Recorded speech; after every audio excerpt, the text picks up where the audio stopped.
সুন্নতে খাতনার সময় প্রাণ হারায় মতিঝিল আইডিয়াল স্কুল অ্যান্ড কলেজের শিক্ষার্থী আয়হাম তাহমিদ।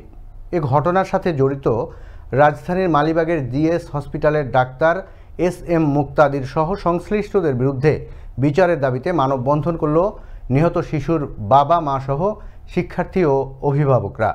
বুধবার দুপুরে কলেজটির সামনে আয়োজিত এ মানববন্ধনে নিহত আয়হামের বাবা মা জানান, অভিযোগ তুলে নেওয়ার জন্য তাদের মুঠোফোনে হুমকি দেওয়া হচ্ছে। হতভাগ্য একজন মা, আনাফ তাহমিদের মা, যার ছেলেকে মুসলমানি করাতে গিয়ে অ্যানেস্থেসিয়া দেওয়ার পরে আমার ছেলে আর ফিরে আসে নাই।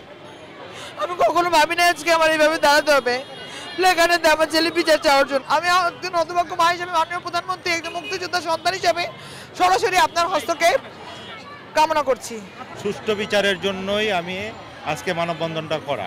সব ডাক্তার না, কিছু সংখ্যক ডাক্তারের জন্য, কিছু সংখ্যক হাসপাতালের জন্য এই সমস্যা হচ্ছে। আমি চাচ্ছি যাতে নেক্সট টাইম এই ঘটনা না হয়।